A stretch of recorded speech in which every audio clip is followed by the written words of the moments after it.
The Black community was right, and they've always been right. Just listen to what Kamala is going to say. Everything that is happening right now, she warned us and we didn't listen. What's up, everybody, and welcome back. So Latinos and other communities are beginning to experience a system that Black Americans warn about, and they're now realizing that those warnings were not exaggerations, they were lived truth. And what we are seeing today is not new injustice, it is delayed recognition. Let's dive into it. The Black community was right, and they've always been right. And if we could push aside, we, the Latino community, we could push aside our racism, our colorism, we wouldn't be here. We wouldn't be here because they have been warning us about what's going on, and your empathy was not there for the Black community. It wasn't. So now that it's happening to us, now you get it. Now you see where they're coming from. Now you see the similarities. And I really hope that there comes a time where my people truly wake up, because the Black community is fucking strong. They're smart. They have learned their history, and they try to tell us. They try to teach us. Black women have tried to tell us. 92%ers tried to fucking tell us. Granted, I listened. My ears were open, but a lot of my Latino community was like, okay. And I truly hope that, yes, it sucks that we are here and that things are so ugly, but I hope that we are learning and we're growing, and it's okay to be wrong and to admit it and to try to do better next time. Next time we vote, next time something happens to somebody who is part of the Black community, because now we know what the fuck it feels like. We were right. We were right. For decades, Black people in America have been shouting from the rooftops about how cancerous white supremacy would be to America and to the rest of the world. And now that it has infiltrated and is literally sucking the oxygen out of the planet, people are finally starting to wake up to the reality that we've been talking about for decades. But the one thing about it is now since everybody sees it, this is the point in history where it changes. Y'all want to know one thing that I really, really love about this election? This election, Donald Trump being projected to be our next president, Donald Trump winning the elections, this shit really proved that Black Americans was right this whole time. Like, I really hope y'all immigrants are seeing that us Black Americans was right this whole time. Let me tell y'all, so y'all know how, like, all these Hispanics, all these Black people from other countries, all these different groups of people come to the United States and they laugh and point fingers at the Black Americans. Black Americans this, Black Americans that. You know, they always keep saying y'all been in this country for 400 years. You know, Black American community, my grandparents came here with nothing, and now our community is surging ahead of the Black Americans. And Black people in America, we keep trying to tell y'all other groups of people get funding, get loans, get grants, get opportunities, because America was looking out for y'all to smite Black Americans because they were angry at our grandparents for changing the country so that y'all other groups of people could come here. Now walk with me on this. I feel like, because y'all know how everybody's confused right now. Everybody's like, well, why did all of these Hispanics vote for Donald Trump if Donald Trump don't like Hispanics and he's trying to deport people? Well, everybody knew that Donald Trump is a racist, right? I think that a lot of other people of color who voted for Donald Trump, they expected him to immediately put Black people on the bottom, because Black Americans, we have always been America's scapegoat. And I think that these Hispanics and Latinos who voted for Donald Trump and these other immigrants who voted for Donald Trump, I think that they thought that he was going to look out for them and put Black Americans on beneath America's feet, like they always do. Because it has always been, when you come to this country, as long as you stay away from the Black Americans and you are willing to stand on Black Americans, you can make it. As long as you are willing to come here and shit on Black Americans the way white people do, you can make it. And so when they voted for Donald Trump, it's almost like they thought that him being racist only applied to Black people for whatever reason. And now that this man done so-called won the elections, and they already starting to proposed laws, they're starting to denaturalize citizens. They're trying to send people back to the countries that they came from, and they are trying to come up with laws to denaturalize people who are the children and grandchildren of immigrants. Now these immigrants are like panicking. But look at the Black Americans, because you know why? We from here.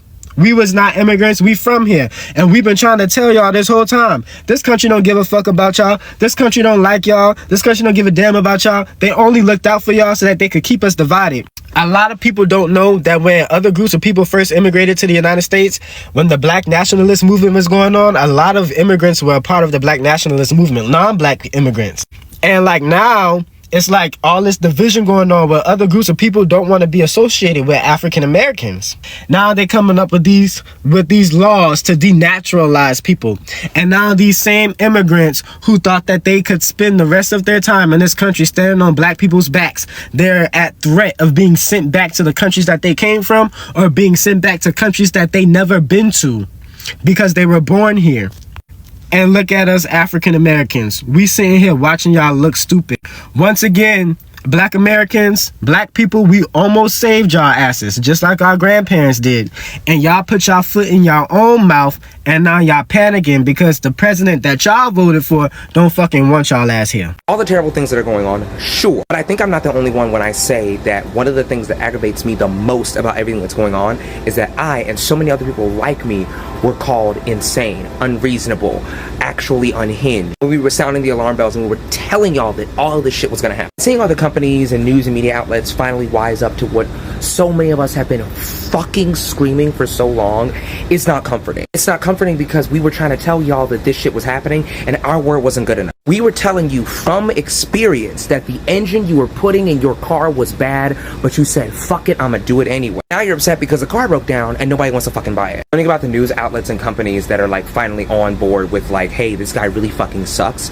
It's not comforting because it's just, I just think that's another group that hates motherfuckers like me. Because again, our word was not good enough. Our suffering was not good enough for you. In many cases, a lot of you actively cheered on our suffering. None of y'all ever stopped and thought for a fucking second about the hatred that you give or the hatred that you have in your heart for other fucking people. And now that that hatred's coming back to bite you in the ass, now that that hatred has come back to fucking roost, bitch, now all of a sudden you're upset. They overturned rights. They actively took people's rights away, and some of y'all wanted to call us out for our bloodthirst. Some of y'all actually tried to reel in people's anger when they were losing fucking rights. Y'all were upset that we weren't moderate enough. Y'all called us radical and insane for asking that boots be removed from people's necks. Y'all said we had Trump derangement syndrome. You called us weird for wanting equality. And now that shit's hit the fan, now that y'all all realize that we're all on the same sinking fucking ship, now all of a sudden y'all wanna let bygones be bygones. Y'all wanna be friends all of a sudden. Like quite literally, some of y'all had absolutely no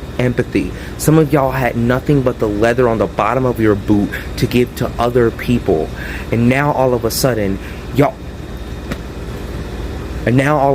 y'all expect mercy. Now all of a sudden y'all expect empathy to be given unto you when you had nothing but hatred and nothing but laughs to give the rest of us.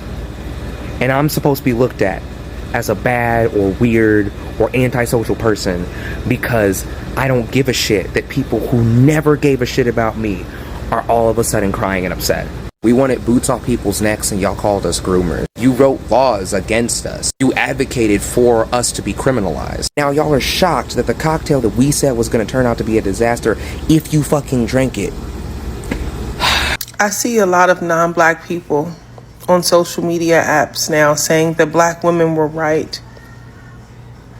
But those words ring very hollow unless you are absolutely willing to do what it takes to remedy the plight of black Americans. Many people are in an uproar now because they say that our constitutional rights are being eroded every day. Black folks have been getting racially profiled, and the criminal justice system did nothing to stop it. I remember back in the day when I lived in Los Angeles, Black men did not ride in a car with more than two of them at a time because they knew that there was a high probability of the police pulling them over and harassing them and potentially taking them to jail for no reason. Bodily autonomy for women, women's right to choose. Black women have suffered at the hands of the medical system for decades. We've been experimented on. We've been lied to. We've been murdered. And so have our babies. And the system has done nothing. Kidnapping black men off of the streets and throwing them in prisons without due process. Kalief Browder was a perfect example of that. And you know what changed after that young King Kalief took his life after what he had experienced being kidnapped and held in prison with no due process? Nothing.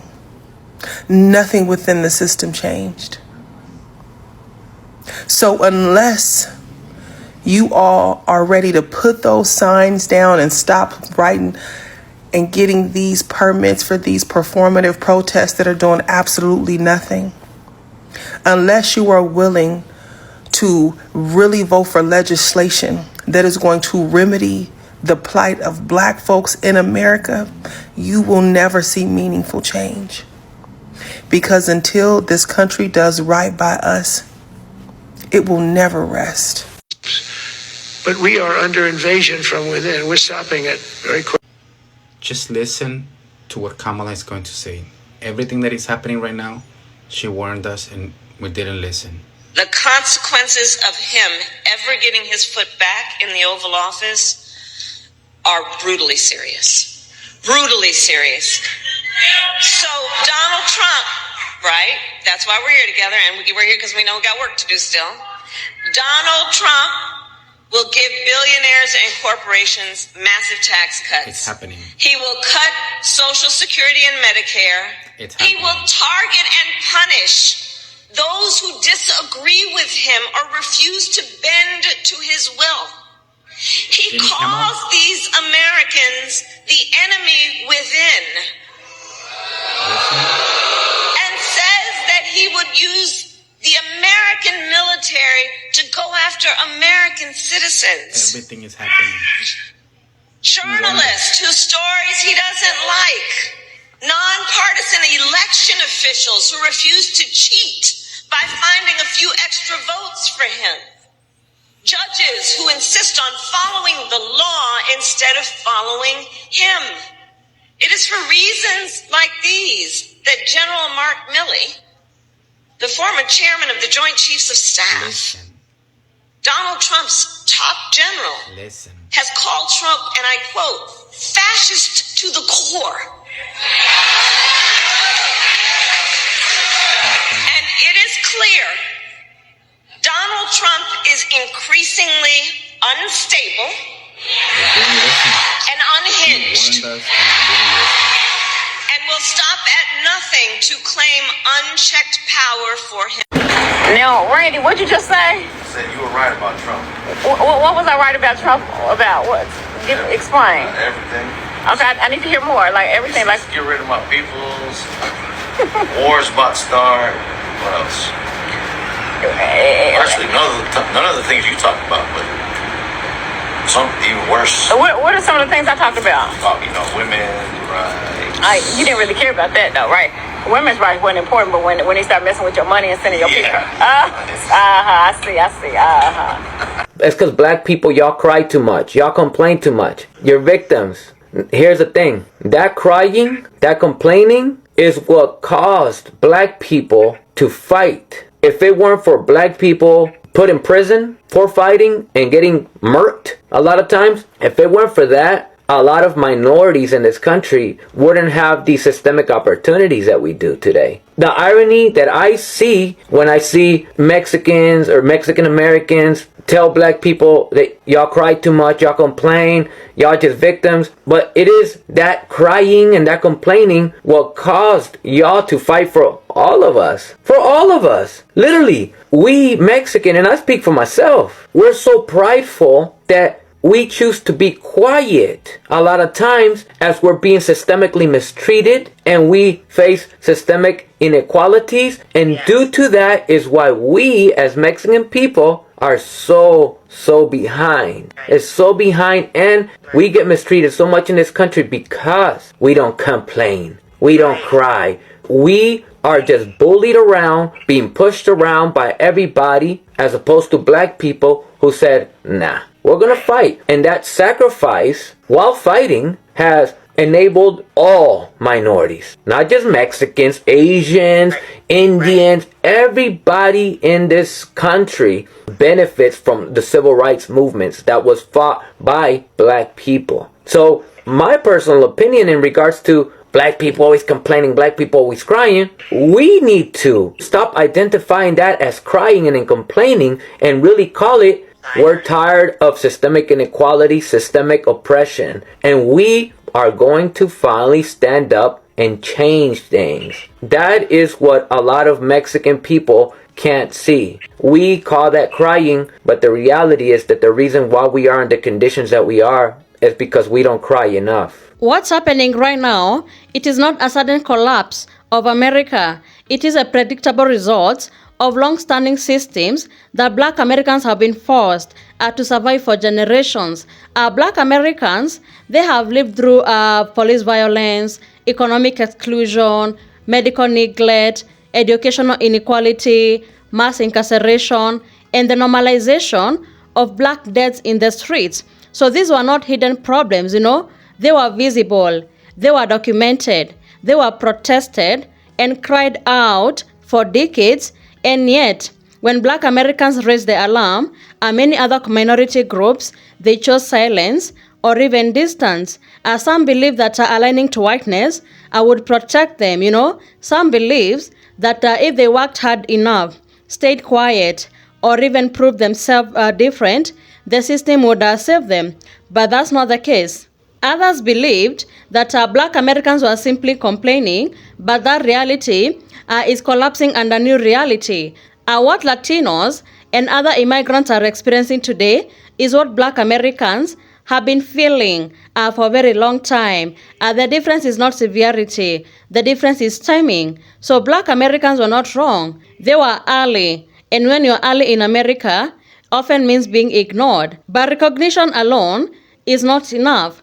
Awakening without accountability changes nothing. Understanding without action simply delays the next cycle of harm. If people are truly recognizing that black Americans were right, the next question becomes, what are you willing to do different now? Standing with black Americans does not mean showing up only when your community is being targeted. It means rejecting leadership that thrives on division, fear, and hierarchy. It means refusing to vote for systems that criminalize poverty, reward brutality, excuse inequality as policy.